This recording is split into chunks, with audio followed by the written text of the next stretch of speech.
Pemirsa, 12 tahun, Tiko merawat seorang diri ibunya di rumah mewah tanpa air dan listrik di Jatinegara, Jakarta Timur. Pengabdian sang anak merawat ibunda yang diduga depresi menjadi viral dan mengundang simpati warga.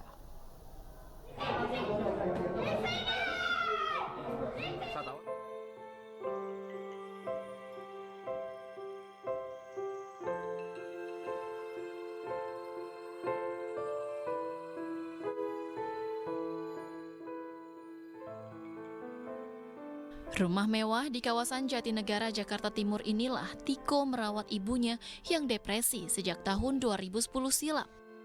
Setelah viral, rumah ini dibersihkan petugas dan warga. Sebelumnya Tiko dan ibunya harus tinggal di rumah ini tanpa listrik dan air karena listrik dicabut setelah 1 tahun ayahnya meninggalkan rumah. Bahkan Tiko harus berhenti sekolah karena tunggakan biaya sekolah yang mahal. Sementara sang ibu diduga mengalami depresi setelah ditinggal sang suami sejak tahun 2010 silam. Kurang tahu juga sih ya, mungkin karena kepergian papa dan kondisi-kondisi yang begitu mendadak kan kolaps usahanya, mungkin itu juga. Kalau dulunya usaha apa Mas Tiko? Mama sama papa tuh rekanan departemen keuangan gitu. Awalnya kenapa sih Mas? Kenapa nggak dibawa gitu langsung ke rumah sakit dari awal? Karena emang sebenarnya niatanku dari awal itu ngerawat ibu aja. Kondisinya seperti itu pun ya ngerawat jalan aja terus tanpa diobatin di rumah sakit gitu. Saat ini, Ibu Eni menjalani perawatan di Rumah Sakit Durensawit, Jakarta Timur. Nantinya, Tiko akan terus merawat ibunya di rumahnya setelah kondisi rumah sudah layak huni. Dari Jakarta, Yola Duyanti, Ilham Zarkasih, iNews melaporkan. Dan untuk mengetahui situasi terkini, kami sudah terhubung dengan rekan kami, ada Giselia Nurrahma di rumah Tiko yang viral, yang merawat ibunya yang menderita ODGJ selama 12 tahun seorang diri. Selamat sore Giselia, bagaimana kondisi di sana dan juga apakah Tiko masih tinggal di rumah tersebut?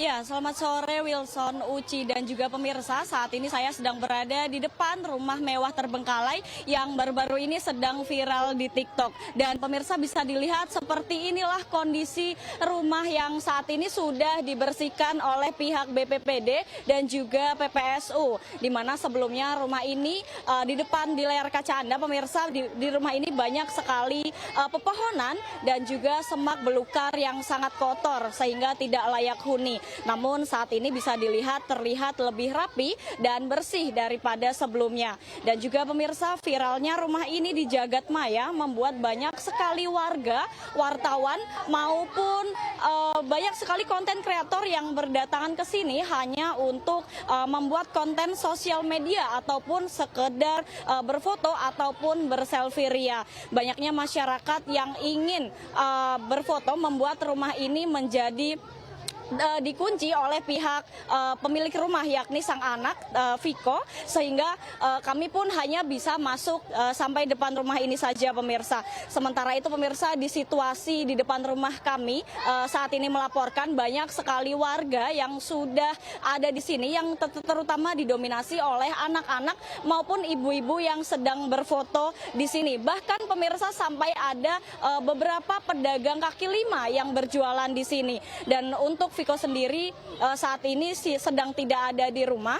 Dan sebelumnya memang dunia media sosial sedang dihebohkan oleh rumah mewah terbengkalai ini yang sudah dihuni selama 12 tahun tapi tanpa air dan juga listrik. Sementara itu yang dapat kami laporkan, kembali ke studio Wilson. Baik, terima kasih Giselia Nurrahma atas laporan Anda. Selamat bertugas kembali. Kita ke informasi lainnya pemirsa, rekonstruksi kasus pembunuhan seorang petani di Jawa Timur diwarnai tangis histeris keluarga. Dalam rekonstruksi, polisi tidak menghadirkan tersangka untuk mengantisipasi amuk keluarga.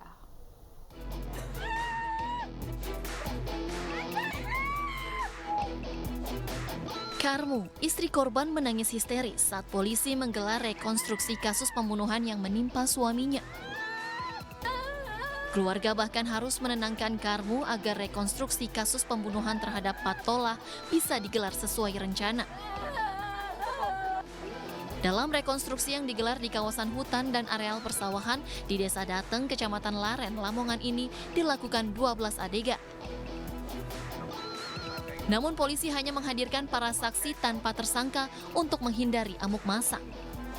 Saksi, kemudian untuk tersangka memang tidak kami hadirkan karena ada pemeran pengganti. Jadi ini adalah rekonstruksi versi saksi-saksi.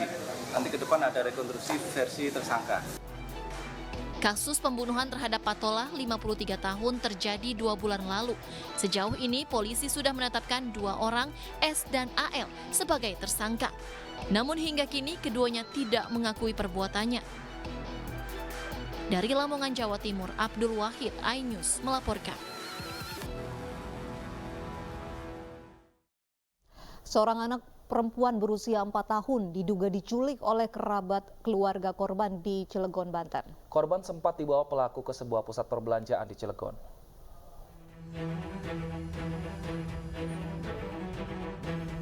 Rekaman kamera pengawas menunjukkan terduga pelaku membawa 2 bocah ke sebuah pusat perbelanjaan di Cilegon. Terduga pelaku sempat membujuk korban berusia 4 tahun bersama kakaknya untuk membeli es dan mengajak makan. Namun terduga pelaku meminta kakak korban pulang sendiri dengan alibi jemput ibunya.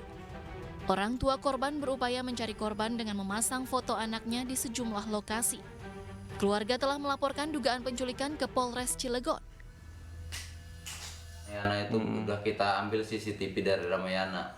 Jelas anak saya dibawa ke Ramayana. Sempat dibawa masuk terus keluar lagi, tidak ngapa-ngapain di dalam Ramayana itu. Setelah keluar dari Ramayana, anak saya diajak baru benar makan warteg di depan Ramayana itu. Di depan Ramayana itu dimakan, setelah makan anak yang umur 7 tahun saya ini yang laki-laki disuruh pulang dengan alasan dia ngomongnya mau menyusul ibunya. Polisi telah mengantongi identitas terduga pelaku. Orang tua korban berharap anaknya yang masih kecil dan dalam kondisi sakit bisa kembali ke rumah berkumpul di tengah keluarga. Dari Cilegon, Banten, Iskandar Nasution, iNews melaporkan. Kasus penculikan anak marak terjadi selama tahun 2022. Beberapa di antaranya dilakukan oleh orang yang dikenal keluarga korban.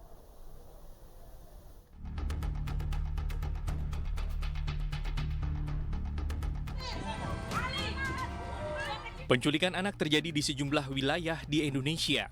Salah satunya di Kendari pada Kamis 5 Januari 2023. Warga dihebohkan dengan kasus penculikan disertai kekerasan yang menimpa pasangan suami istri Ali Almaidi dan Mardiani.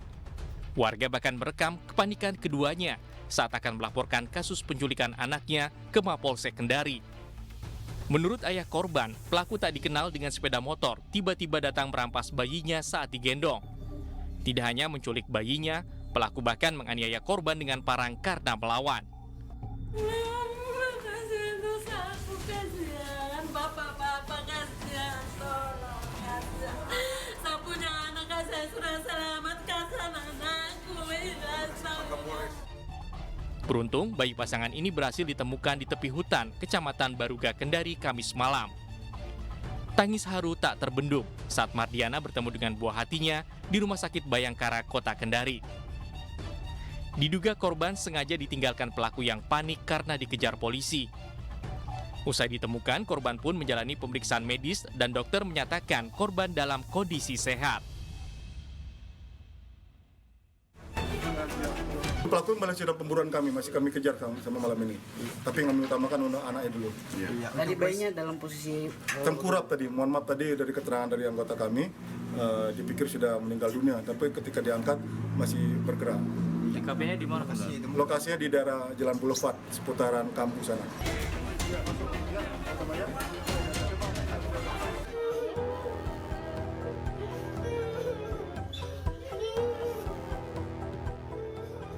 Sebelumnya bocah berusia 5 tahun diculik pada 7 Desember 2022.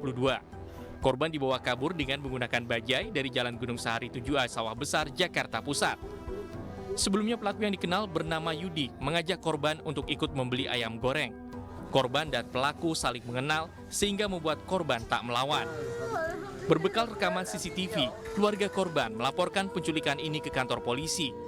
Hampir sebulan kemudian, korban berhasil ditemukan di kawasan Pasar Cipadu, Tangerang Selatan, Banten.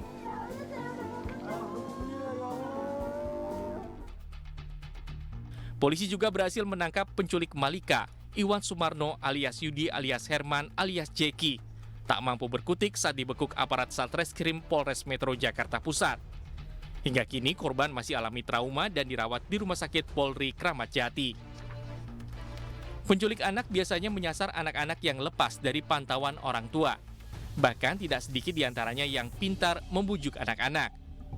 Tim Anyus Files yang berhasil mewawancarai penculik yang beroperasi di Jakarta, ia memilih korbannya berdasarkan pesanan dengan alasan untuk diadopsi.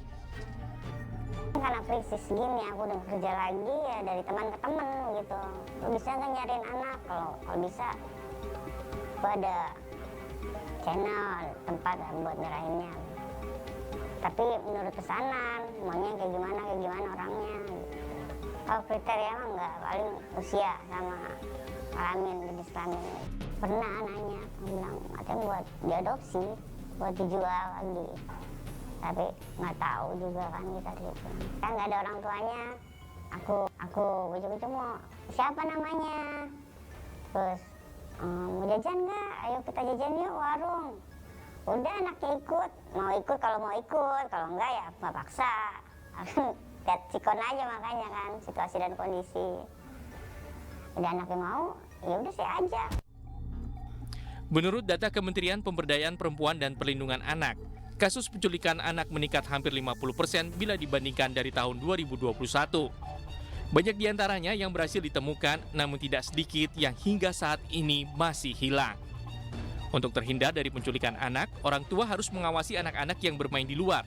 Orang tua pun sebaiknya mengajarkan anaknya untuk tidak mudah percaya dengan orang yang tak dikenal. Tim Liputan iNews melaporkan.